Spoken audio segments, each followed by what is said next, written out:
All right. So, Shane, welcome to the Business Growth Mindset Top Achievers podcast. Hey, thank you for having me. Mate, thank you. I know that you've been flying around, even during COVID, and I know that you recently came back from Perth. We were even checking in yesterday to see where you were, and you've also been unwell. So, and I know that you're incredibly busy. So being here today, apart from the fact that I'm privileged that we're friends, so I get to see a bit more of you than other people, but just to make the extra time for today, I know that our listeners are going to be rapt. So I'll give it a crack, and the voice is a bit squeaky, but that's right. I reckon Alex has got enough mics around us that it should be okay. So tell me, before we dive into today's podcast, right, why don't you share a little bit about you, and I know this is a tough question for you, but a little bit about you and your business, I guess even the business of imagination, and sort of where that sort of started. But start with who you are. You know what? I guess who am I? I'm just a curious serial entrepreneur, and you know what? It doesn't matter whether I'm trying to solve, how many days I can keep fairy floss alive in packets to create a new business opportunity, or to finding the next big thing. I'm just curious, and that's what drives the whole thing. I've never, apart from the first couple of years out of school, worked for anybody. I've, in fact, a holding company I'm the CEO of and 100% owner of today is a company I started in 1984 when I was like 16 years old. So it's still the same holding company, and I'm very proud of that. But we've just been in and out of a lot of things, and I'll take some shots at things and they don't work out so well, and we'll take some shots and they work out incredibly well. So today the business is really, I've got some interest in several aviation groups, about 9 companies, and that's really using similar business models to what we use, which is old world businesses and new world tech, and looking for the grey areas in the future. And they run all the Westpac rescue helicopters and half the power in the country and thing. And that started out as hey, how do I find some sponsorship for something? So it's it's kind of interesting, and that business will go on to do some really interesting things. That's Hellastar, right? Yeah, well, it's part of the Aerostar group, and there's about 9 companies in that group, capital funds and things, whatever. So it's a rather big business today, and there's some great people down there that run that. I only am a board member and director and chairman of a couple of companies, I think, but it's I really just put the innovation input, or the sprinkle dust on the top, and try and herd the cats in the old world businesses in the new world way to get better value, I guess. But most of my business has been in entertainment. I started off as a cameraman. I spent home, and from there I became a producer, and from a producer to executive producer, and from executive producer to try and work out how to make money out of television, different ways. And back then it was, the boring way was more ratings, more revenue. It was more about how do you use the power of the media, from my current affairs days at 9 Network, where the media was so powerful. And so how do I use this powerful media to do really interesting things? And come back 25 years, we've been on the front of we used to make a surfing television show for Coke, and it was kind of weird. I lived at Whale Beach, and there was this opportunity when all the guys from the 9 Network lived in this house, and the Whale Beach was where all the world famous surfers hung out, and suddenly we're making a show for Saturday mornings, which was sort of MTV for surfing, and got Coke to invest in surfing around the world, and basically took part of Coke's ad budget and then started making television shows. And out of the TV shows, we got Quicksilver and Billabong and everyone to sponsor these TV shows. And out of that, we had Maya Grace Brothers came to us and said, well, Quicksilver and Billabong and all those guys we're not allowed to sell their cool brands. And we went, well, that's okay, we've got a brand now that we've built, so brands build brands. So we built a brand called NRG, and suddenly we've got a surfing brand. So I learned about brands and merch.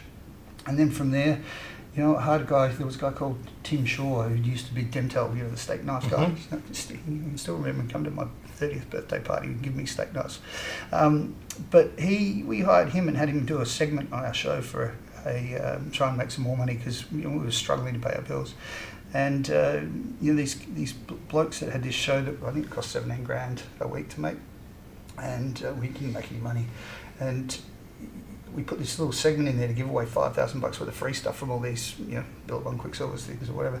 And suddenly we were making 30, 40, 50 grand out of phone calls, and we'd found this technology that the networks hadn't cracked onto yet, which became 0055, the premium rate calls for competition. Wow. So we'd be running down the street on a Saturday morning with bags full of cash, and that was just using tech to find new ways to interact with the audience. So that became sort of where still not much different today, interacting in media and audience and controlling experiences between humans. But today I've probably got been on a 25-year overnight success, and who knows where it's going to take me. But we've basically built around games, gaming, gameplay patterns, talent, tech, retail. I've got a group that's under 10 people that ships to 82,000 retail stores in the world. It's buddy Navy SEAL stuff, and I just got off the phone at the middle of the night in New York right now, and the guy's filling in stuff for Walmart, and we've got 8 items in Walmart next year. There wouldn't be another company in South Australia, or not many in Australia, I wouldn't think, that actually have a trading account at Walmart for the last 20 years. That's right. Yeah, look, you and I have had heaps of these conversations, and I just read the word. I mean, I love the point that you made, brands that build brands, and I think if you've really put that in our conversations anyway, and over all the years, you've reminded me of that. But the one thing that you also do better than anyone I've ever met is patents. You know how to trademark, you know how to search for trademarks. I mean, it's pretty easy though. I mean, back in the TV days, at Beyond, when there was only a telex machine before faxes, you'd have to send off $2,500 to Thompson's in Virginia and wait 3 months to see if you could use your name. Now I can search the world in like 20 minutes and have them all done. So, yes, we do own, we have a holding company that owns a huge portfolio of brands. Some we use, some we don't, and some we're intending to use. But owning, you've got to own things, right? Whether you're owning a patent and, for different things, or you own trademarks, you've got to own something. Otherwise, you're renting something. Yeah, and I think that's probably one of the biggest things that you've taught me in all this time that we've known each other is you've got to actually own something. If it's not physical, it's got to be something else. And I think that's one thing that you've done really well over and over again. But what I love about your journey, Shane, I guess for the listeners who don't know you, and that's the objective of today, you impart a lot of value into everything you do because you're so committed to it, right? Like even before we jumped on the podcast, you persistently pulled out of the ring binder the one piece of paper that was annoying you. And I just looked at it and I thought, shit, I do that. And I just didn't realise that, you don't, when you watch someone else do it, and you're like, no, I'm going to persist until I get this thing out, and you got it out. And I think that's what I love about you is you do that in business. Once you have an idea, your focus, regardless that you're an incredible serial entrepreneur, let's not park that for a second, but you have a lot of spinning plates on the go. How do you do that? Yeah, I mean, at the end of the day, I've got a lot of great people. I don't have as many, I built a company with a lot of people once, and that's actually a hell of a lot easier with a lot less people. But you know what? It's also experience. You can cut through stuff. And I've been doing this, this isn't something I started yesterday. I've been doing, I'm 54. I've been in business since I was 15 and 13 for my first little buddy foray into retail. And there's a lot of lessons under the bridge, and so experience. But I've got a lot of great people, and I think, not that I use any HR people whatsoever. I've just been able to gather people on what I call the imagination bus, and they hop on, hop off. Some go away for 10 years, hop on. But some of the people that have come through our company over 30 years, just global rock stars, and the world's a pretty small place. I'm opening up in England last week, and I made one call, and now I've got the guy, and now we're doing a venture, and now it's just done. Yeah, your concept of first who, then what. I mean, Jim Collins famously tabled that line, and you definitely have always been, okay, well, who do I want working for me? Then I'll work out what I'm going to do. Do you know what? I was in Africa at Richard Branson's place, and his head of HR was on one of these day-long things for the world. And I sort of said, so what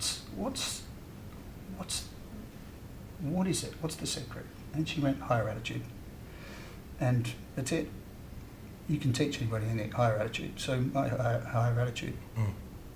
Yeah, I agree. You can teach anyone anything. So if they don't have the right attitude, then that's the one thing you can't teach. Hey, I've had them all work for me. CEOs of big companies, guys that have run huge things, and they come and work and they take a nosedive. It's just, you know what? It's a higher attitude. Yeah, and I think it's also the right fit.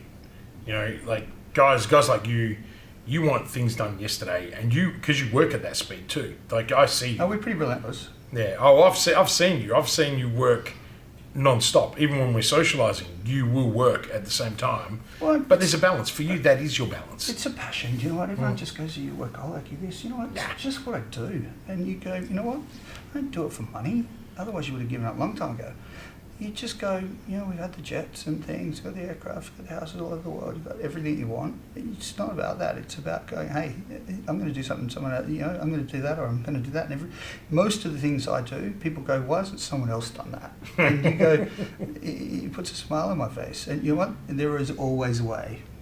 But honestly, if someone can't, if someone's just listening to this and not seeing what you just said then with the passion in your eyes and your face, it's what I find remarkable. I say it to you all the time. Every time we catch up, whether it's for a cigar or wine or just a coffee, I always say I leave and I just go, I could be doing more, right? Because you're one of those people that just does more.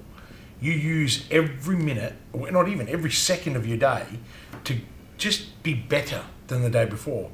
And some of the things you're working on are remarkably massive, right? And we're going to talk about, and I'll say it now, we'll talk about GameStar at the end. So people have to stay online to listen, which is going to revolutionise interactive gaming at home, a bit like Netflix did. It's a very interesting play at a very, very right time. Yeah. But, we'll leave that till last. But even that wasn't just an idea you came up with today. It's compounding of 20 years, 30 years of experience. You've got to look at the story because, from going back to, we did Coke, right? And then we did these 0055 numbers, and everyone was like, And I'd run into some guy who went, you know what? You can actually charge for a telephone call. And everyone's like, no shit. And then we just went, well, back then it was like, you used to put your television show out and it was an audience, or you'd sell a magazine and it was an audience, and you never knew who it was except for ratings, right? There were ratings points. I wanted to have a relationship with those people. So if you think about where the world's come now, the internet and thing, it's an intimate relationship with your customer or consumer or your viewer or your passion. And everything we do deals with that intimate relationship. And but going on from there, when you're running surfing, we went to Biarritz in France and around the world, and we're spending 10% of Coke's media budget, I think it was at the time, in associating surfing. It's cool. And we'd film the WCTs and things and supply the media stuff for the world, and I got to travel the world, but that was kind of cool. But at the back of that, Pepsi called up, and it was Lion Nathan then, and said, well, you're making that, we want to do extreme sports for a brand we've got called Max coming out. And we went, okay. And so we were one of the only companies in the world to have Pepsi and Coke at the same time in the same building, but they're on different floors. And so it was kind of funny. The Coke truck would come around and drop off machines and Coke, and then the Pepsi truck would drop 2 machines off and more stuff. And out of that, I went, what am I going to do next? And I was the executive producer for the Mardi Gras, and I'd sold that off to Solly and took it from the ABC to 10 and packaged it. And I went, what am I going to do next? And I was looking at all these magazines, and we'd been producing a television pilot for a thing called Net at Night, which was a radio show, which was about what was on the internet at night. And that was before email addresses. You had a CompuServe number and AOL discs on the front of magazines. You would have seen them all in minutes. And so I worked out how to register websites before anyone registered websites, and we registered Pepsi, and we built Pepsi's first website, and I stood in the boardroom of Pepsi and said, there's this thing called the internet. And they went, okay. And so I went down to a couple of guys in Adelaide, 3 guys, Gail, Tony and Wayne, who had a little company called Rising Sun, the 3 of them. And I used to be Tony worked on the America's Cup with me, and they're all fantastic people. And I went, I want to build this website, and they built it on their Silicon Graphics computer when there was only Netscape. And then we got them people to download an IRC chat, and then we printed on a Pepsi can, which is my office, which you could download. We had 174 people interact with it for the first time ever. That was the first interactive television show in Australia. But you can imagine going to Channel 10, you go, right, on Saturday, we're going to transfer break 3 back to the studio. We're going to go to 1/3, and we're going to let all the punters at home type stuff live on the screen. And everyone's just like, what the fuck? Because this would have been just, what, late 90s? Yeah, this was like just before the dot-com 96, boom. 95, 96. Yeah. And so we built Pepsi's first website, and the guy in the corner who helped us build the bones for the website was a guy called Simon Hackett, who went on to be Internode. Yeah. So the 4 of them in the tiny little room next to the Rising Sun pub, which is why they call it Rising Sun, helped me put all this stuff together, and that was just a passionate going, right, this internet thing's going to be big, and no one had really got onto it yet, so I bought thousands of domains, which probably put my kid through private school, and just being on the front end of that internet thing, then I had worked out people interacted. We started giving away those the surfing clothes, and then I brought Entertainment. It's a brand, an entertainment brand, probably one of the biggest brands in America for a channel. I brought that to Australia and set that up, and we had a same thing. Let's use phone numbers in that to give away. And when we give away movie tickets, about 50 grand, but when we give away a car, we'd make 10. And then you went, I was just curious about why people paid. I could make 5 times as much giving away movie tickets. It didn't cost me anything, whereas I had to buy a car and some sort of sweetheart media deal to give away. And I started working out what people interacted with across TV, radio and print for the last 20 years, sales, promotions, things, whatever, and then worked out how I could own them. And then back then, there wasn't sub-brands in media. So today you get the paper and you've got Binge, and which is obviously after their Rupert's bloody app, but you've got Body and Soul and the car thing, and they're all divided up in brands. Back then the newspaper wasn't in brands, so magazines weren't in brands. So I went and looked at sub-brands in every type of media. The sub-brands in radio were games, and so I bought all the games in radio, the same way Reg Grundy bought them for TV, and I bought them launched a mobile game company in the 90s with Legion M Games, and we were on the top of the deck, and that was before apps, and then we did television shows and calendars and board games and things. And, I'd never even shipped a consumer product back then. That was, 95, 96. And we went, rang up Kmart and said, I've got this five capital city radio contest called Battle of Sexes. It's really Trivial Pursuit for the 2 teams so they could argue. And they went, Kmart guy went, yeah, get lost. And it was, shit, that's a bit harsh. So I called him back his boss back from the phone box actually at North Terrace and West Terrace there near the Newmarket Hotel. On a shoot I was on one day and said, I'm going to come in, I really want to come see you about this. And he went, all right, come over and see me. So I went over and saw this guy called Bernie, who was Nick's boss. And walked into the cafeteria. It was quite a famous story. What he said, I went, this isn't going to go too well because I didn't even get to go to the office. But I walked out of there with a 10,000 unit order. I didn't even know what a barcode was. And then, within 12 months, I'd outsold Monopoly. Yeah. The Battle of Sexes went boom. No, it was simple. It was marketing off the back of the 5 radio things. People play games and buy games. They know how to play. You learn how to play it on the radio. That was your real big first. Well, that's the first game. First consumer product that got me into games. I wasn't really a gamer. I'm still not really a gamer. My son's a gamer, and I've got Jet's definitely a gamer. Jet and all of his mates get on buddy Fortnite and buddy Grand Theft Auto and stuff, and let me get in on another machine downstairs, and they try and protect me and picking me up from dying and stuff. But those gaming's changed. They use you for gaining XP because they're always making you live. They actually pretty good, those kids. You're like, you're down, you're hurt, I'll come and save you. Shane, all his mates hang up and save me all the time. So, but I wasn't really a gamer, and to be honest, I really didn't play board games all that much. But what I did learn special about board games is board games were the thing that made people talk and made people communicate, and it was the gel between grandma and your 4-year-old playing Uno. It's the gel between Monopoly and the team playing for hours. And what I learnt about the board game experience was just insane about what drove that category. And you only have to look at all the market results. That category pre-COVID was driving 10% compound growth every year, and it's a dire need for social interaction between humans.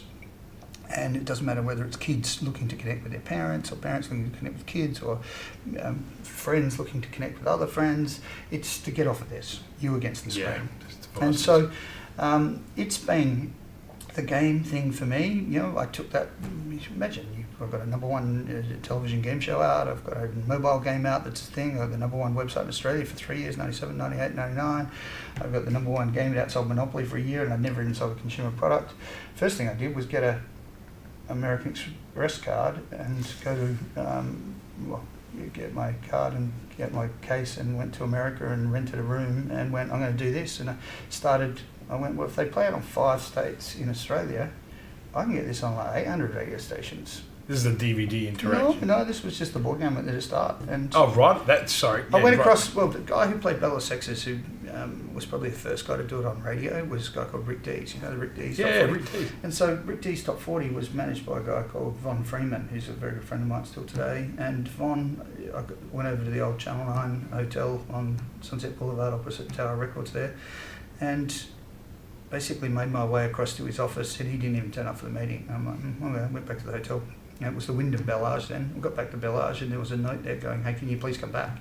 And so I came back, and then the next time we did it, we had it on 800 radio stations across America. Wow. Given away every day of the week, and we got to #6 in the first year in America, and that was sort of like, okay, it's just some guy from Adelaide, #6 in America in board games and consumer products. I just want to touch on this as you venture through this. The big thing is, and anyone listening, it's where all your relationships started, like your relationships when you were just a simple cameraman learning the trade, to then just being able to just show up. But it was it's just a trait. It's curious, right?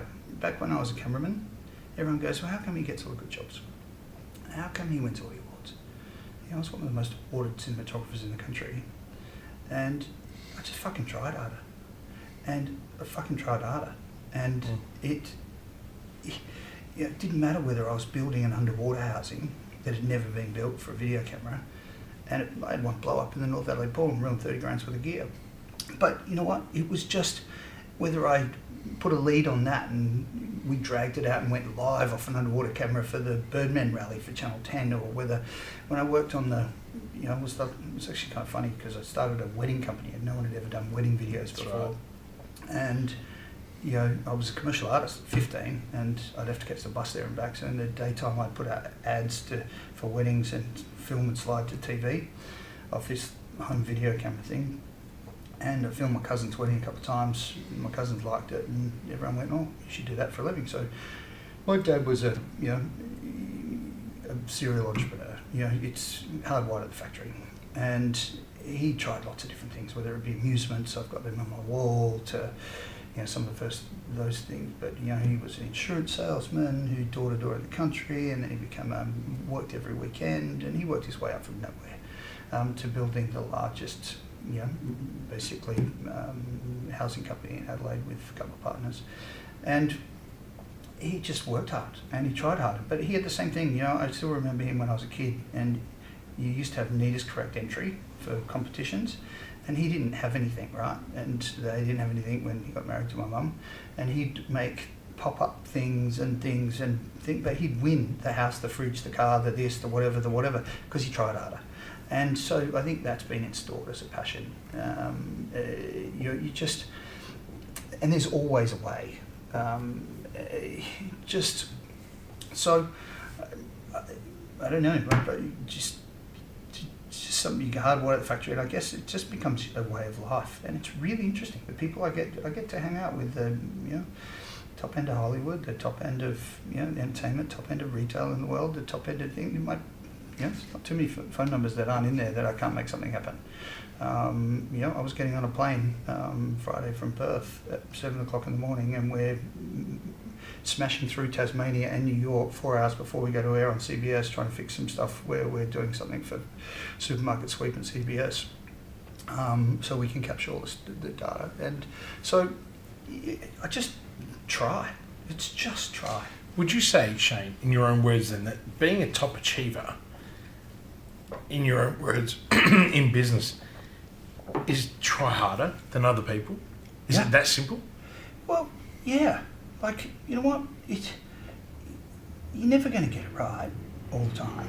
You get it right probably 1% of the time. But when I get it right, they're out of the park.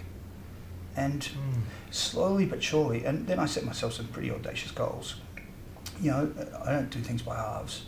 And, you know, it's just someone will ring me. And it's you just end up in a spot that some of these people ring you when they go, get him to do it. Or get him to look at it. And, you know, I was shopping on Christmas Eve a couple of years back. And the Nine Network called and said, hey, can we work on we need a big promotion for the block. And I went, can I think about it overnight? I'll call you on Christmas Day. I've just got to finish my shopping. And they went, cool. I went back 3 weeks later and packaged up Monopoly out of Rhode Island, the block, the media, it was meant to be the largest giveaway in the world. I'm really pissy it was the second. The second largest television giveaway in the history of the world. Which one is this, the block Monopoly? Yeah, it's a $3 million prize. It was the largest. That's the one right here. They rang me and asked me to come up with an idea on Christmas Eve. No, I remember three big brands. We caught up, and you're like, "This is what we're doing." I'm like, "Yeah, I mean, we put what? We put $10 million through the gate in 12 weeks. Yeah, crazy. Self-liquidated on day one. Yeah. But you know what? Then out of that, you've now got some of the biggest TV companies calling you, going, "Hey, can you run this?" I'm in a project with Harvey at the moment, which is sort of like the Lego Master for games for one of the biggest production companies in the world, and you know, who knows where that'll take us. So it's just a journey, and it's actually just life. For me, it's just life. It's not work. It's never been about work. I actually get a kick out of it. Work. No, I haven't. Right. I mean, you know what? I've had some shitful days, as we all have, and you have to deal with some shitful problems. But like most of the time, it's not work. You know, it's just. There's nothing we can't do. It's just time. Time. I wish I could have more time. I think we all agree that if we had more time. But it's funny. Lucy and I were talking about this the other day. I said, honey, if I had more time, she goes, nah. She goes, Shane needs more time. That's what she said to me. She said, Shane needs more time. You have time, you still don't use all of it. Right? And it's true because I use every single... And that's what I said at the beginning. You are actually one of those few people that I get so inspired even after I speak to you, or we're just having a wine in your cellar or at my house, where I go, I'm just not using enough of my time. And you know me well enough, I use a lot of my time.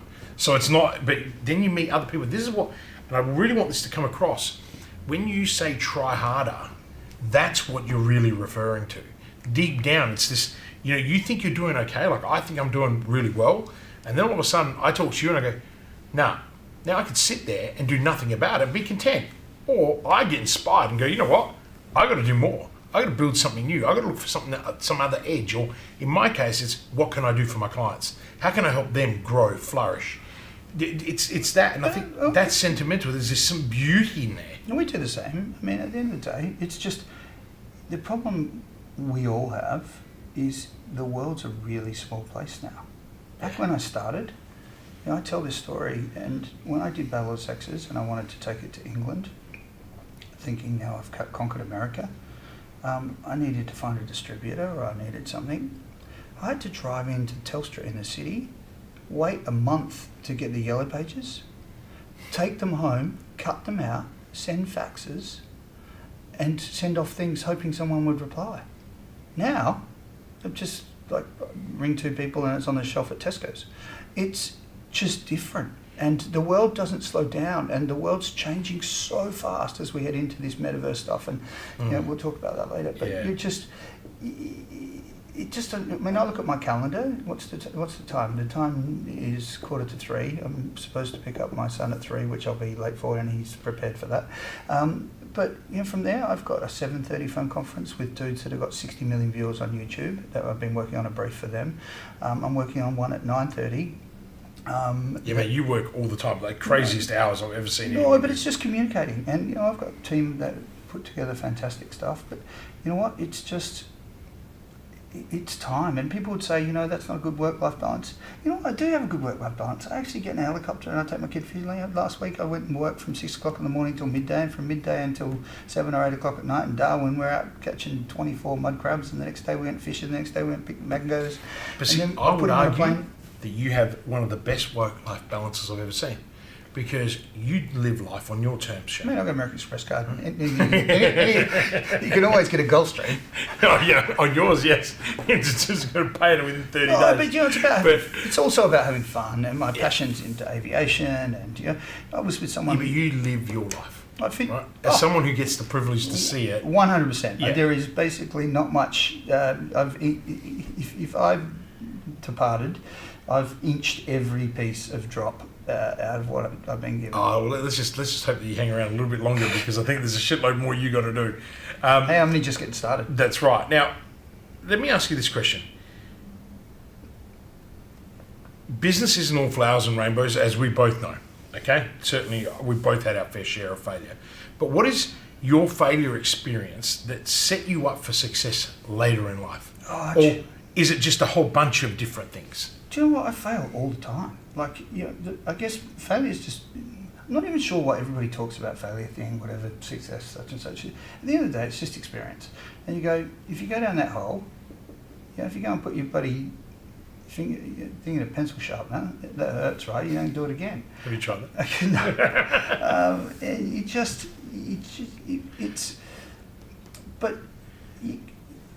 it's, I guess, a couple of the big lessons, and if you sort of took a big helicopter view of what I'm doing is, I came out of school and I didn't really know anything about, you know, I knew what I knew about running a business I'd get from my dad and what things I learned, and if I did it better I could earn more money, and I had lots more money than, you know, in earlier life than most people that were still at school earning, you know, doing checkout jobs or whatever, but that was just because I worked.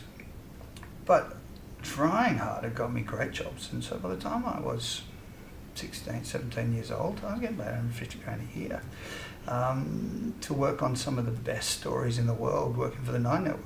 And, you know, it was in their current affairs group, and we'd travel the world, and you went, wow, we'd work on that for 6 months, come back, and we would make the news. Whereas media's changed today. Now it's sort of, you know, they basically rerun home video stuff and, you know, what was in the newspaper this morning just to fill in content. Whereas back then we actually made the news.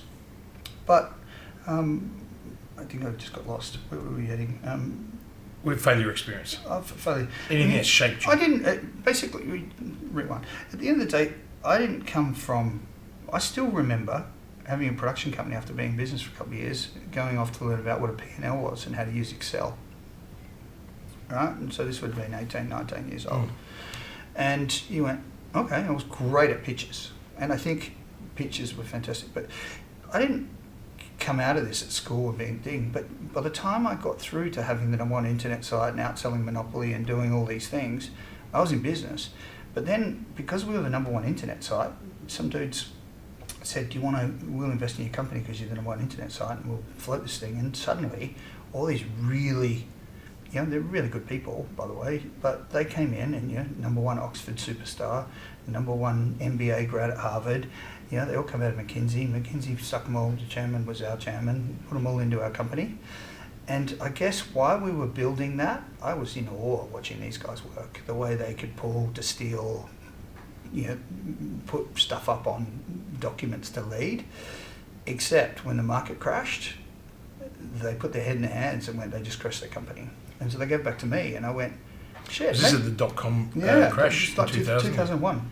Yeah. And so this biggest failure was, shit, we've got 17 of the wealthiest people in Australia invested in us. There's 30 odd McKinsey guys running around. I'm like this school dropout who's going, this is pretty cool. But I wasn't, you know, the chief operating officer was running the company, and you sort of went, okay. But when they crashed it, I went, oh, so at Oxford MBA, number one, or at Harvard MBA thing, still doesn't make you a genius. And still, you guys lacked a lot of practical bullshit. And you know, that gave me my first, Jesus, that was failure, because we had 21 days of cash left and all the investors' money had been burnt up by all these dudes. And you know, one of the shareholders turned around and said, well, you got to lead, dude. You know, you work it out. So they all went, started off and went, what am I good at? I'm good at games, I'm good at interactivity, got the yellow pages out again. Went up to Sydney, got a little disc, worked out how to jumble up media, because if you can't shuffle cards, or like chance and community chess, you can't put the variation in thing. That created patent for interactive DVD, which was interactive TV in a box. So That's right. take my interactive days, I was good at that. Then So really, that failure spawned that next level of 21 innovation days, for you. I went up with a one-page business proposal to the board and the chairman's office at Double Bay in Sydney or wherever he lives, and said, "This is what I'm going to do." And I did. I've still got that one page, and I went out and did it, and I turned it into $250 million worth of market cap. And that was really imagination's big. With 21 days of money to thing, up to $250 million worth of value. And then in 07, 08, you won World Entrepreneur of the Year. Well, Entrepreneur of the Year in Australia, and then got to be in the World Thingy, Yeah, whatever it is. in Monaco, just a casual thing, Yeah, it was kind of cool. Big Yeah, night. I was very jealous. Expensive. Yeah. But we went. Expensive. You know what? We used to have a publicist and tell everybody about every move we did, and we don't do that anymore. But you can, once you're Exporter of the Year, the #1 Arts and Entertainment Exporter of the Year, Innovator of the Year in Asia Pacific, Innovator in the Year in North America, and we came ahead. I came first, and Salesforce came second. And so once you've won all these awards, the awards don't do jack shit. They're all dusty in the back.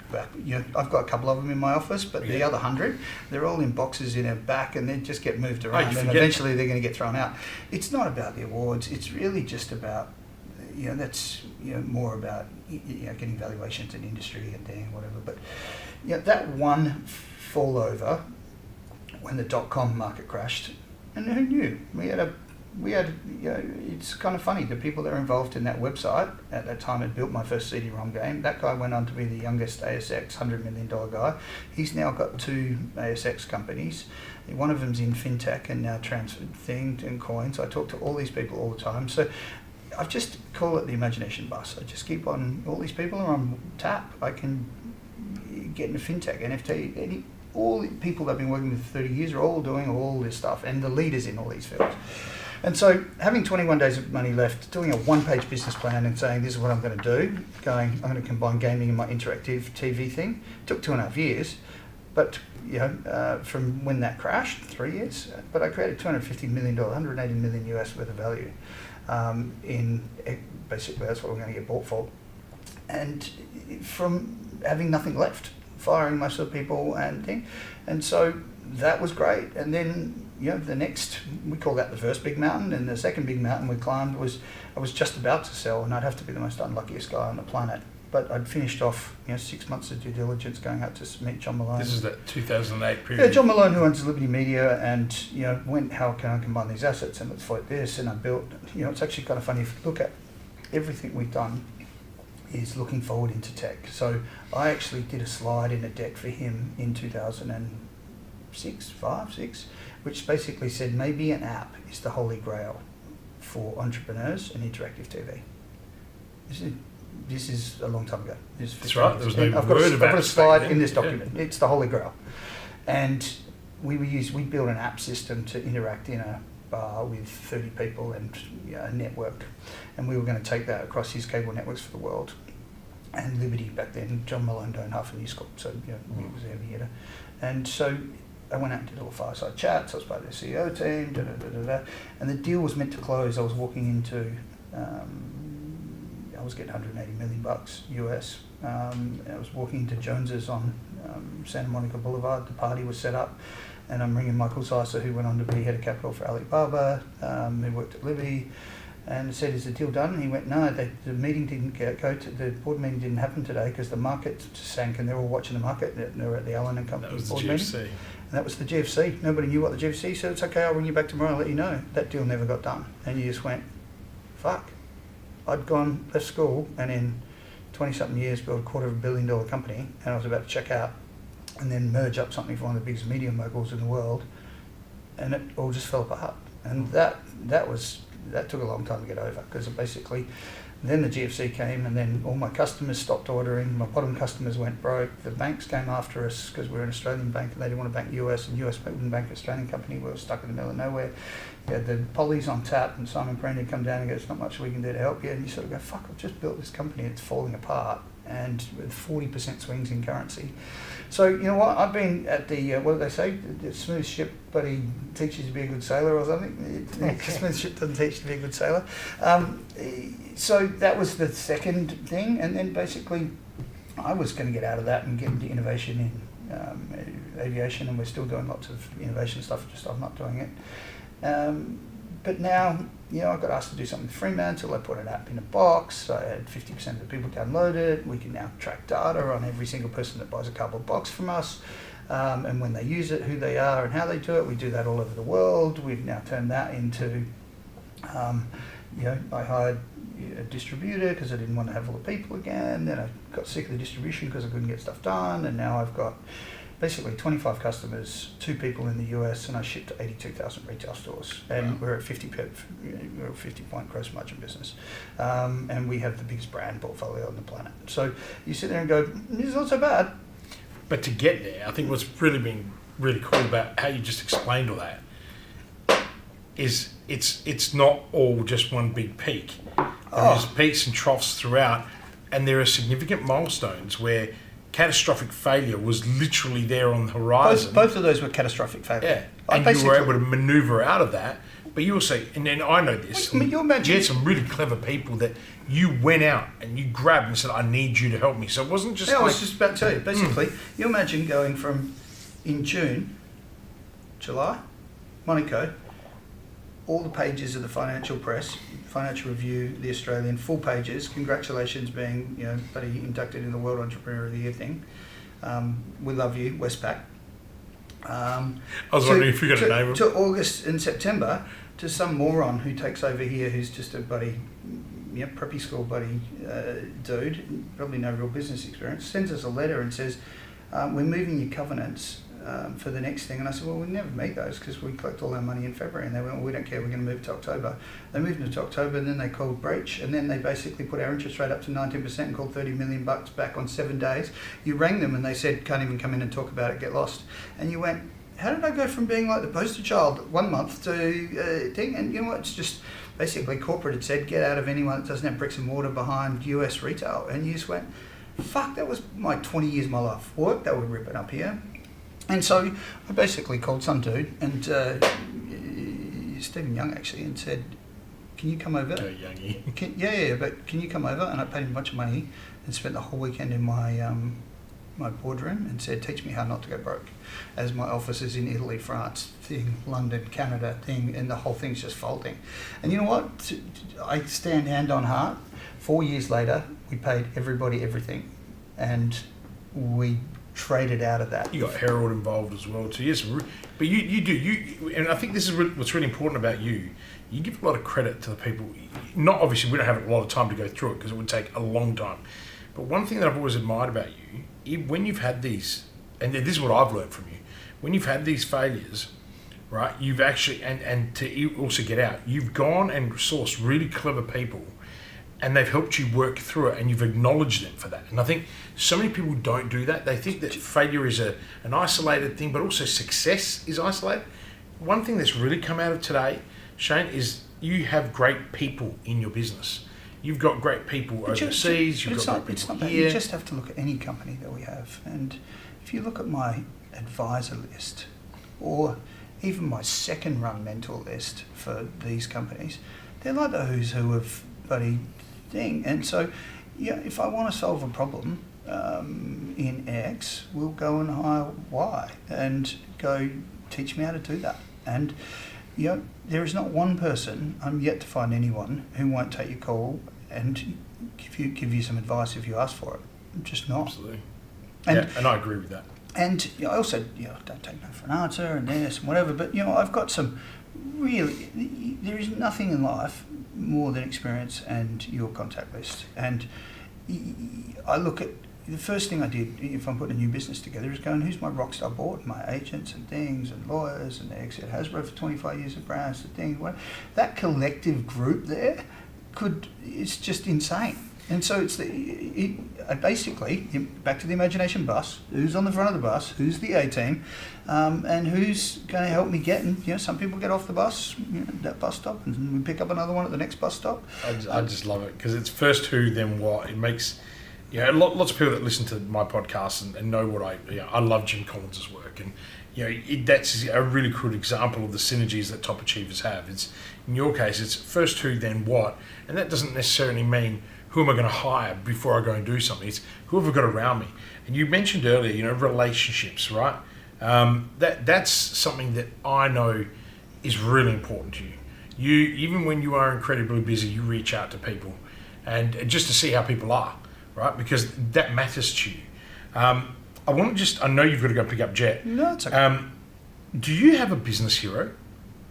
Do you know what? With all the people you've met? Do you know what? Rupert Murdoch was my business hero for such a long time, until the slime ball and his newspaper decided, with some fuckwit bloody journalist who got fired for doing it, and they settled, ended up writing some bullshit and they used this thing called the newspaper rule. So unfortunately Rupert's been bloody demoted as my hero, and I thought he was from Adelaide and he went out and bought a worldwide media empire.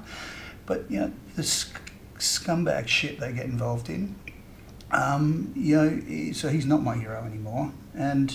But I look at all the normal ones, but I guess my dad was my hero. Yeah. He did all this. He started ice creams in caddies along the beach for Amscol. He built amusement things. He started businesses that failed.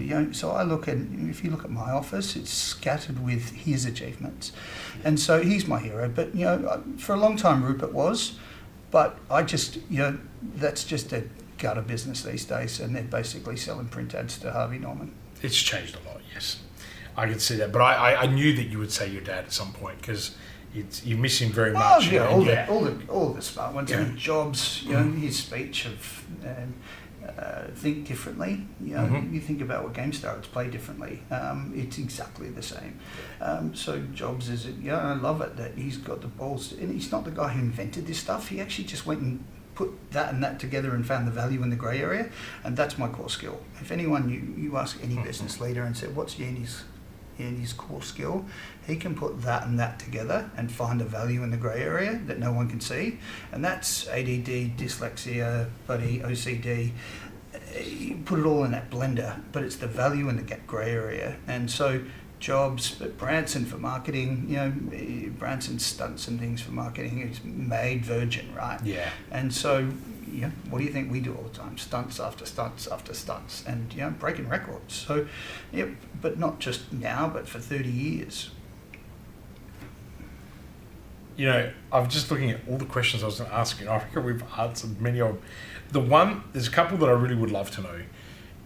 And you've mentored a lot of people in your time. You've had some great mentees, some that have gone on to do other things. But if you were able to give 3 lessons that you could impart into someone driven and smart and ambition and had lots of ambition, what would those 3 things be, Shane? You're right.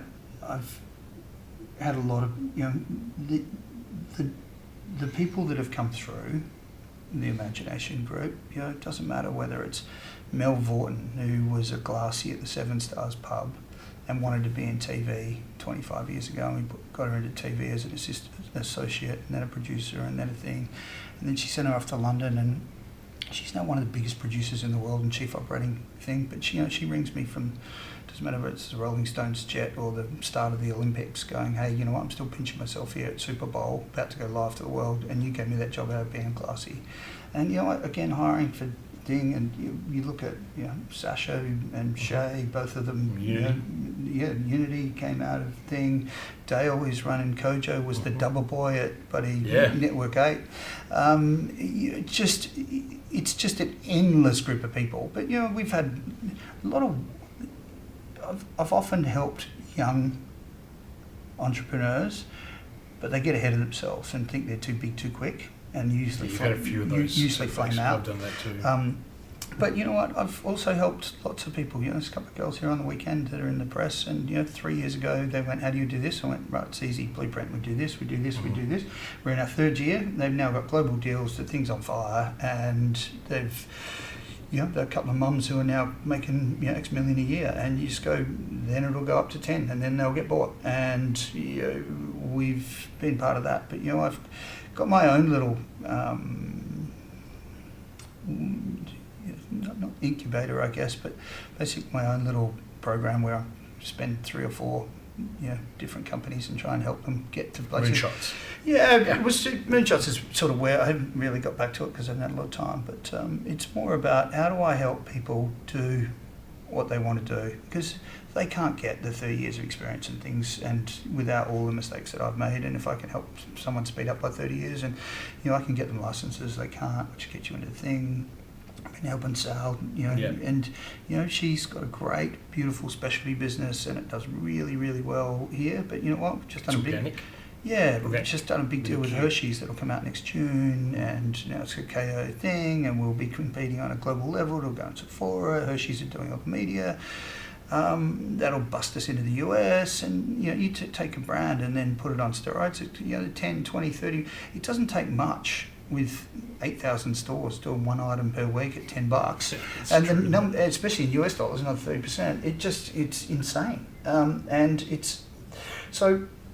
I help lots of people. I've got a kid who was packing shelves for a year at a supermarket, ringing that I met in Cambodia, and he said, "I want to come work with you." And I'm like, just the problem is time. I don't have time for them, and so to get into my inner circle, it's hard, just time wise. But he came in and shit, he's going to turn over $1 million this month. And he's worked out, solved different problems and solved this and solved that, and messing around with I want to do digital stuff. We listen to the customers on Instagram, and you sit there and go, right, we'll turn that. But for him to turn $1 million this month after being on $350 a week packing supermarket shelves 12 months ago, insane. And you know what? He's a fucking legend. Yeah. So 3 lessons that you could impart then. Right? You know what? Because one of them seems it's big is have the right attitude. Just get up and basically, I think part of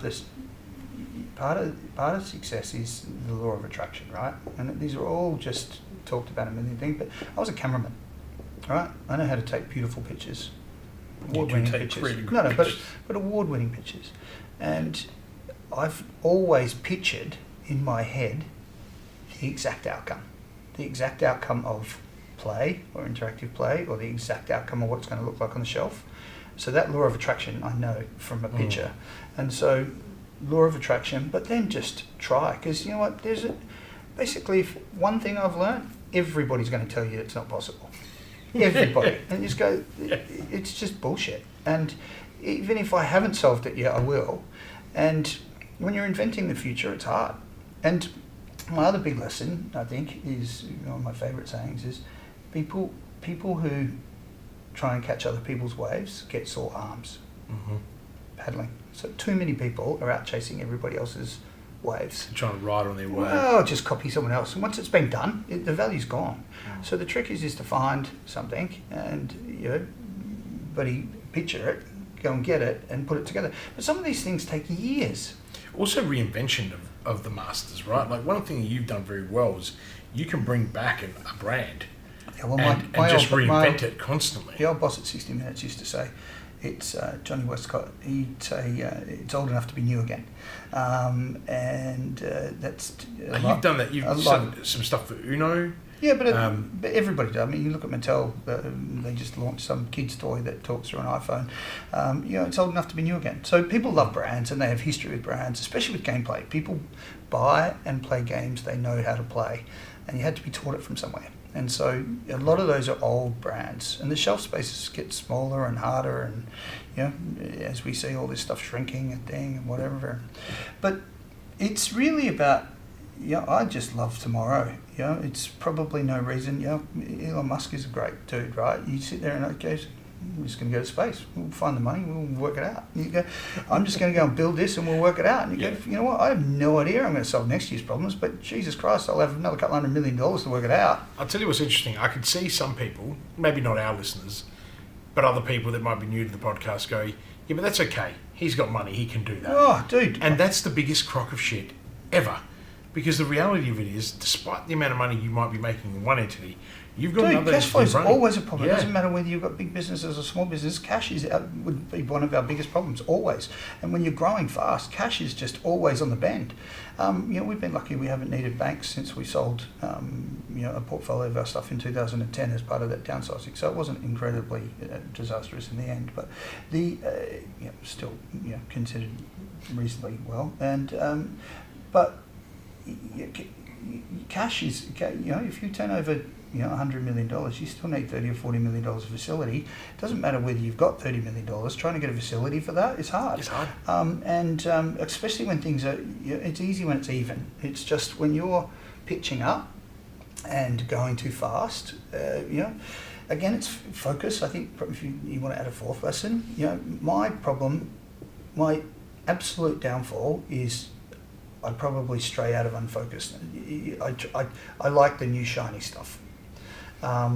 Whereas I should just focus. But so here's a question for you. I'll let you finish the answer, but then I've got a question for you on it. Yeah, no, I should focus, and I've actually, as I get older, I guess 54 is not bloody a young entrepreneur anymore, right? You can't use the word young anymore, but definitely entrepreneur. Yeah, well, serial entrepreneur. I actually think being an entrepreneur now is just so much better. I've just got a speed dial from hell, and there's not anything I can't get to in my peers anywhere in the world in one phone call. Yeah, you are one of the most incredibly connected. But people. you have to earn that, by the way. And you're generous with that too. Like if I know if people need your help genuinely, and they're in your inner circle, you help them immediately. On that question of focus, because I'm the same. Focus is what's killed me. You've given me that advice many times, and I think I've learnt that now. Like I've really pared that back, and it's really true. When you decide to go all in on just one or three or four things, right? There's actually a master plan on how they fit together. That's right, there is. And only a few people get that. But once people sit down, if I actually took you through the banking plan of what I'm doing at the moment, you'd go, oh, that's like a game of Tetris, but that is genius. Yeah. But you have to put it back together to actually see the value come out. And there's a reason why we did it that way. You've got to learn to explain it to the people around you. And that's where the science, once you can get them on board, then people go, okay, I understand where you're going. You're not just mad. You're not just doing all this shiny shit. I'd constantly go and see, for 20 years, I'd go and see, and lots of things people won't understand, but won't realise that we've been involved in. But I'm just this value in the grey area guy. Billionaires will ring me, such and such will ring me, and go, "What do you see between here and here?" And you go, "I was in Cannes, in MIP, and MIP's the TV version of the film festival, and there was some dude with a tripod, with two camera lamp things and a plate and a TV with no camera." And I'm like, "What the fuck?" And he's going, "Dude, this is late 90s, maybe towards 2000, and he's moving it around." I'm like, he's going, "I'm inside a video game." I went, "What do you mean?" He goes, "I've run, the old PlayStation where you go around a lap and then you'd press it and you'd watch the cameras film you go around." Yeah. He'd worked out how to attach wires to those cameras so you could operate them, and he could film. And I went, "That's fucking amazing. Imagine if we could film events, we could create new sporting events." So I go up back to LA. David Hill was my boss at Sports. Mm-hmm. That one day cricket thing, whatever, chairman of Fox Sports. Game. What's that? Did you guys build out? No, you had to go and see it. It took a few years, but I basically went to see him, and I used to stop past and see him all the time about crazy ideas. And I said, "Why don't we create our own leagues? And we can then film, we'll run all the wires to the truck, and we'll film video games from the inside." And he went, "Well, that's pretty cool." So they put $1 million prize up. Rupert was behind it for 18 months as the World Championship of Gaming. Have a look on Wikipedia. We launched it in 3 countries, and we shut it down. That became esports. As soon as you said that, I'm like, this is esports. And he went, "Imagine if we could just create this," because he did all the sports for Fox Sports for the world, and he just imagine if we could create easy things. So we tried, and even with David Hill and Rupert back in 3 countries. No, I was there, standing next to the $1 million with the guard at the expo in the Los Angeles Hilton, and it was the gaming convention, E3, and we launched the World Championship Series of Gaming, and they shut it down in 18 months. Years later, it becomes esports. We were just too early. And you just go, it sounds like it's too early, yeah. you know what, it's just that value in the grey area, trying to get stuff going. And you would have thought you'd get a decent start, right? 3 countries with buddy Rupert's group, the head of buddy chairman of Fox Sports, all the money you needed, thing and whatever, and we still didn't get right. That's a really good lesson, actually, because that's really powerful for anyone listening that would, has had a moment where they've thought they've created something brilliant and it hasn't worked. And certainly we've all fallen in the trap of that. Brilliant minds, brilliant people coming together can fail. It's just, what do you do afterwards? Everyone still went on to do amazing things, just in different areas. Just look at Quibi, right? Meg, who was ex-Hasbro, went on to do eBay, and Katzenberg raised $1.7 billion, hosed 1.3 of it in 6 months on a short form thing, and I've got more users than they have. That's nuts. In streaming. It's insane. They're out of business. They gave 300 back to the investors. 300 million back. And you go, they were the new hottest streaming thing, and they burnt $1.3 billion. Why? Because they were very smart people going after a very business plan that sort of hit COVID and got knocked a bit and this and whatever. And just didn't, they made really one fucking big mistake, which was they tried to make content that wasn't on YouTube and that people who were on social media wouldn't share. Whereas that's exactly the opposite of what you should be doing. It's right. You need everyone on social media to get your viewers in your system to get your numbers up and your users up, because that's what your business is based off of. Yeah. So there are some very smart people out there that get it wrong. Yeah. Like with bees after them. Yeah, no, I know that. No, but so here's the question: when you are overwhelmed, right, and when you are unfocused, what do you do? Do you know what? I knew you were going to ask this, but I've had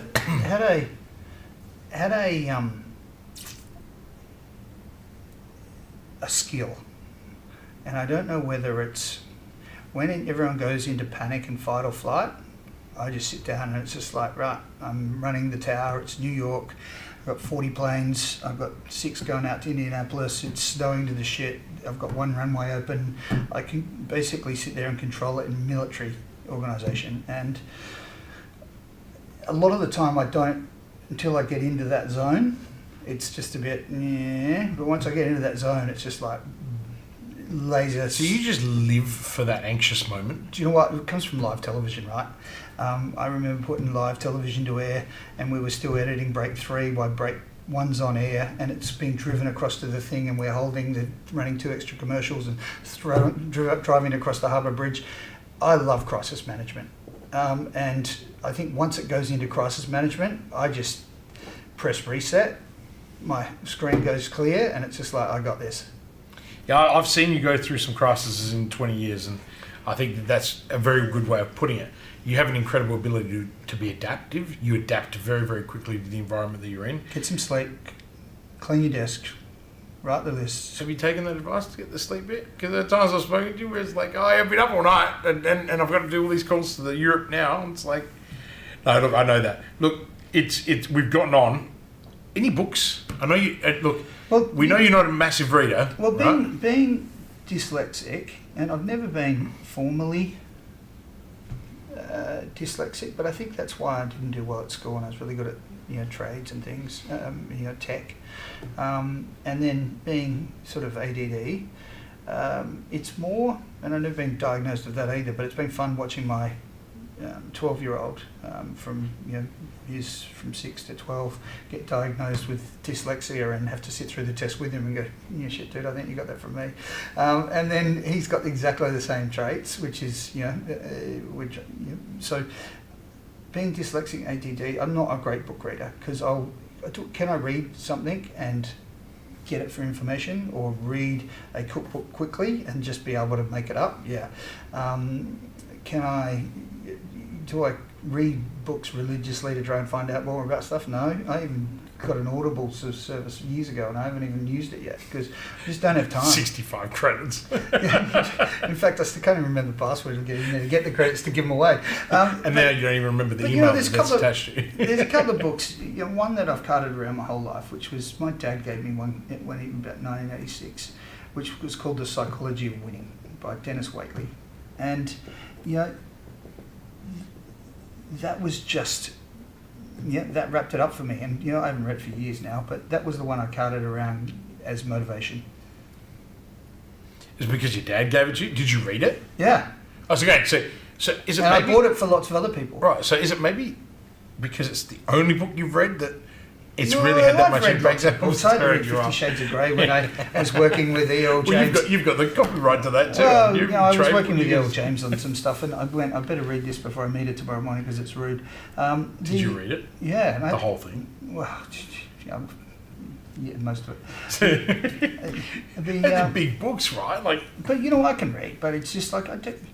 you read so many contracts, so many other things that are important. Yeah, but you know what? My team look at me. It doesn't matter whether it's design or a spreadsheet. You can give me 172 pages of spreadsheet. I'll find a mistake in 3 minutes, and it's patterns. It's not. It's not anything. It's I'm looking. It's a pattern thing, and so classic dyslexic traits. And so I don't enjoy reading. I will watch things, and now with YouTube, there's nothing you can't ask YouTube, from fixing the gate to learning how this process works or that, or finding someone. As we've come into vision and stuff on demand and the internet, there's nothing I can't find out in seconds. Information is so easily accessible. The problem is I want to know about it right now, and then I'll do it right now, and then I'll cut and paste that 2-bit and put that there. So is that the secret weapon? You use YouTube for everything? No, not everything, but basically the internet is insane, right? I love what you said at the beginning. When you first started, you had to use Yellow Pages. Most people won't even know what a Yellow Pages is. Rip them out, faxing Between people. our Sydney and Melbourne office, we'd have to go to the boss's office and get the boss's secretary to write a telex because there wasn't even faxes yet. And then the faxes came out and they'd roll up on that heat paper, and then if you left them for 2 days, they'd disappear. Yeah, because the thermo paper, right? Is that what it was? Yeah, whereas now my boy's doing business plan and selling stuff, and he goes, "Hey Siri, what's the conversion of the English pound versus the Australian dollar today?" And Siri works it out and tells him. It's insane. He doesn't even type in there anymore. Yeah, no, I was watching him. I was watching my son too, and I'm thinking, you guys don't even type. You just talk. No, I still type because it's just a. Yeah, for me, I do the same. I type. But it's just how we grew up doing it, and it's habit forming, right? It's habitual habits. But the next generation, they're not going to type. You just ask. And I asked him, he was doing something the other day, and he said, "Can I buy another PlayStation controller because I want to paint them and I want to sell them as custom artwork things?" And I went, okay. I said, "How are you going to pull that apart?" And he's like, "Oh no, I've done it, fixed it on YouTube. I've seen it." And he's gone through the whole thing, pulled it out miraculously, painted it all in waves of different colours, and sold it for 3 times what he bought it for. And you sit there and go, "What a genius!" So you've done some clever things, your son already. There is nothing you cannot find out now. And so as much as I would like to get into this Audible thing, even when I get on a plane, everyone goes, "Oh, read a book on a plane," or thing. It's just when I get on a plane, I just want to watch a movie and chill.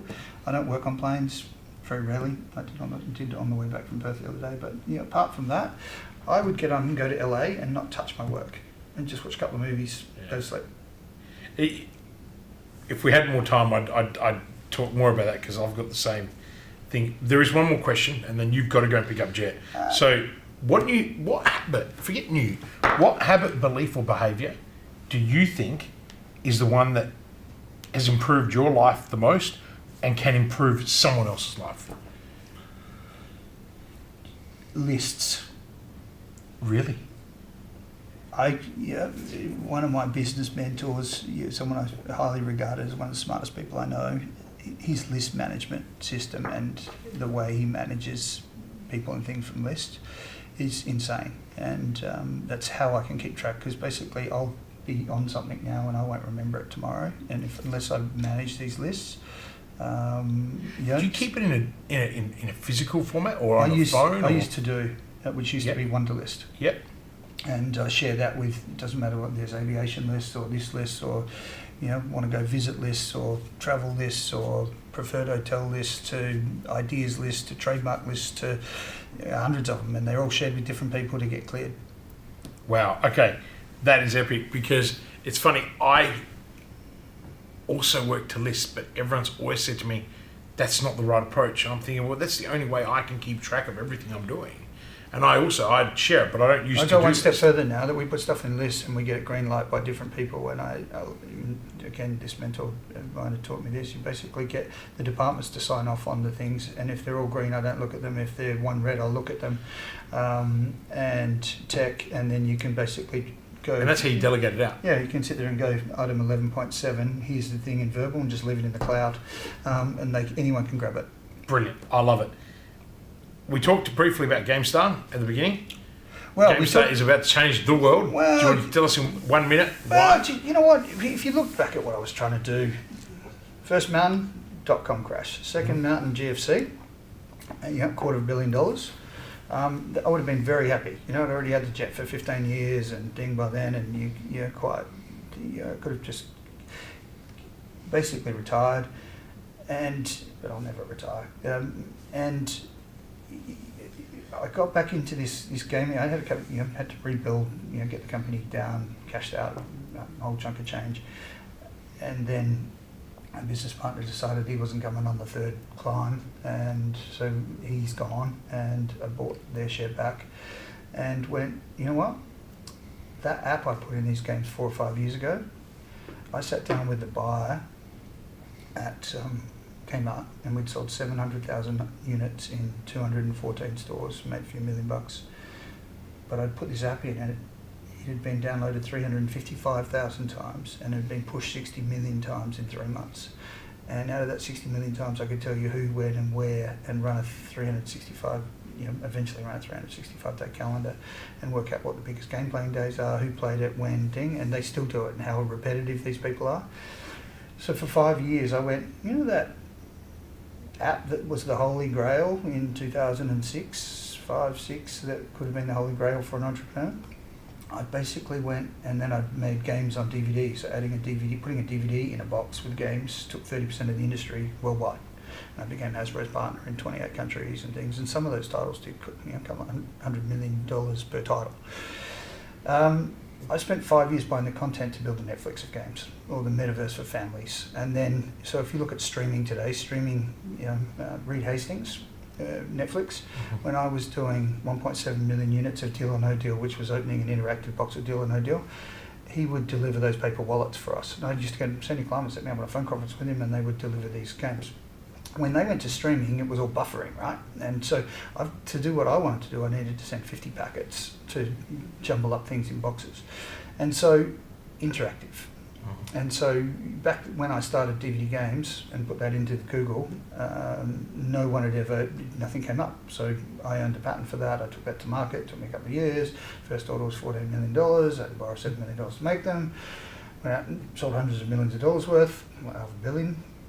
And it was enormous, but it was still at retail, and it still needed shelf space, and I still needed to go through pitch in July, pitch again in October, get the order in January, ship it in July, mostly 70% of your sales October, November, collect the funds. It was a 20-month cycle.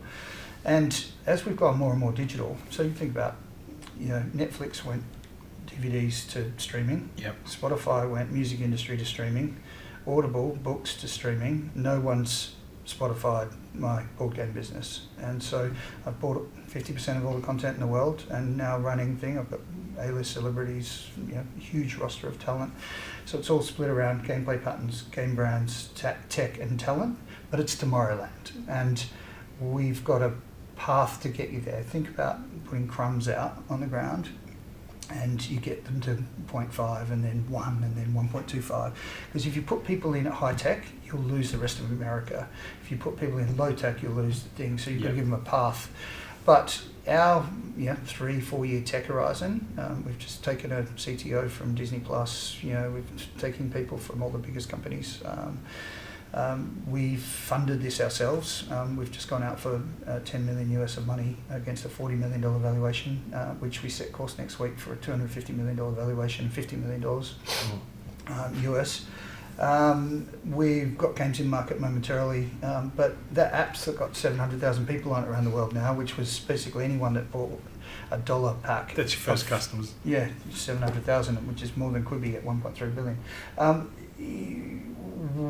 we'll just do an upgrade overnight, and we've got basically the Netflix of family game night. And it doesn't matter whether it's trivia channel, and my biggest opposition back then was Seen It. And Seen It was a movie trivia game with the people behind me that I fought the patent for. And they had movie clips, and Mattel ended up shipping 200 million of that. And that's 100 more than they did of Uno a year. I went to Paramount 5 years ago to get that, and Fred, the chief operating officer, couldn't sell it to me because it would have wrote their profits off that year for what they paid for it off the balance sheet. So he licensed it to me for a very extended period of time. And now I have that, and that's 200 million a year. And when Comcast tried that in 2004, it had 2 billion interactions. So we've built a network now that looks like game shows, adult games, birthday party games, murder mystery nights, things. But the secret, if you look at Michael Pachter, is you look at the analysts that I look at from Wedbush, Morgan Stanley, a streaming company now, they're calling it Streaming Wars. As they're all starting to stall at the 200 million thing, they're looking for more customers, and they start to go, so if you look in Australia, you've got KO and Binge and thing, that's a streaming package of what they call fringe streamers, sport, thing, whatever. We're the game night streamer. But what we're doing that's really interesting is going back to 2006 when we made that app and you interacted via the same way your Sonos operates off your Wi-Fi in your house. You can flip your phone and it'll spin the Wheel of Fortune, or Michael Myers will play the escape room and smash on your TV and ping me the clue, and I've got to go and find something in the house that I've planted. It's going to be brilliant. And so we've basically connected the Internet of Things to your house or your wherever to make a three-dimensional gaming platform that people play in, families and friends. So it's our metaverse. And so all the press is saying, you know what, we may fuck it up, but I doubt it. Please don't. Please don't. Please don't, not this but time. You know what? It's sort of like, I've got 82,000 retail stores pushing into it. I've got A-list celebrities pushing into it with their reach, other people's brands. We could have fuck up. That's actually, well, where do you see? Mate, you know what? They always used to teach me, when I was a cameraman, you get all these great jobs and you went, yeah, I'm going to Hawaii. You're not going to Hawaii until the plane lands in Hawaii. So you go, you know what? The business plan is solid. We have some rock star people. We're going to execute like hell. If I get 1 million people on in the next 12 months on these first 2 games and we sell more than that at retail, like in one flavour we sell 3 million. If I sell 1 million of interactions on top of my 700, I've got 1.7 million people. The analysts are saying at 1 million people, each customer's worth $60 paid or unpaid for advertising. Times 10 is the lowest streaming multiple for a shitty boring streamer, which is just a generic me pushy content streamer. The interactive streamer, the top end streamers are getting 40 times revenue. Even if we got 20 times, because we're the first of the interactive streamer where I can use your wallet to interact with TV, which is what I've been passionate about my whole life, that'd make us a $1.2 billion US company by next year, which is it's a lot of money. You go out and raise some stuff, and there's no reason why. And when we'll go out and keep executing until it makes sense. But if I was one of the big guys, you'd go, hey, you know what? We've put 5 years into basically owning game night. And so the trick with games isn't you can make new content, but people want to play the games they know how to play. So we've gone and locked up most of the games we know how to play. So we've got Family Feud's going to be top of the. Well, but you go across the game shows and you got Deal or No Deal, Wheel of Fortune, Ding, whatever. You go Family Feud, but on Family Feud you go Family Feud Wildlife with the Irwins, Family Feud San Diego Zoo. They got 6 million people they go to. Family Feud Kids goes out to Ryan, who's got 1 billion on YouTube. Family Feud, it's just we're now making basically Jim Jeffries and a game show and that thing, and We Channel and messing around with Snoop Dogg and messing around with, we've got Cheech and Chong under contract, and you sit there and go, we're now basically using, and the fundamental thing of GameStar that's very different is everyone's built a gaming business, you against the screen. All my opposition, Apple, every single person, and they're worth trillions. It's you against the screen. We're using the screen for the reason everybody's fatigued out against the screen. We're using the screen to control experiences between humans, not control or deliver experiences between humans. And once we do that, you've basically digitized game night. the world's our oyster. It doesn't matter. It's simple as birthday parties. Mum goes, and this is, to be honest, I put myself in anything we do in a customer's position all the time. It doesn't matter whether we're researching Uno and you close your thing and you ask a focus group of women about Uno and you say, what's the one thing you hate about Uno? And they go, the box breaks, the cards, got to put a rubber band around them. So I go, why hasn't someone sold an Uno holder? So what do you think Imagination does today? We own the Uno. I went down to the stationery thing, the kids one in Rundle Street, pulled up all the pencil cases, sent them over, and now we make Uno custom cases per mum. And so you go to number one problem in birthday parties. You've got to go out and buy the cups, the plates, the thing, whatever. You go to Walmart or Target and you buy that, and then you go and get a cake, and then you got to come home and run the party. So we now sell Pass the Puzzle in Frozen 2 wrap, and you come home and put birthday parties, go across to Frozen 2, and the Frozen 2 characters will sing Happy Birthday, they'll play all the games for mum. So we control the birthday party. It doesn't matter whether you've got trivia nights or... It is endless. This thing is just... So for every 1 million customers, let's say a valuation of somewhere around $1 billion US, I get 10 million customers, that's 10 billion US on the low end, and it's just insane. And so we're going to go out and go like hell. But we've got a pizza company dating us at the moment for going, hey, let's just do pizza and QR code and game night, which will get us 10 million customers. Wow. And so I've been trained, as I keep telling people, I've been training for this for basically my whole entire life, every single thing. And every single relationship, whether it's Howie Mandel for doing $1.7 million units a year of Deal or No Deal, he's now hosting a new game show for us. My agent's been my agent for 20 years in Hollywood. He's now director of innovation for one of the top 3 agencies. They're now shareholders. The ex-head of CAA has been a board member of mine, a mentor, a person who gave me the rights for Monopoly, who used to sell my merch for the surfing thing, went on to be the head of Hasbro for 25 years in brands, who did things like the Monopoly promotion and worked out of Rhode Island for 25 years. She's on the board of GameStar. Mel, who is the biggest producer in the world, on the board of GameStar. The head of esports for the NFL, on the board of GameStar. We're ready to roll. Do you know what I loved about asking you that question, Austin? This is why I said to you at the beginning, I want to leave that last.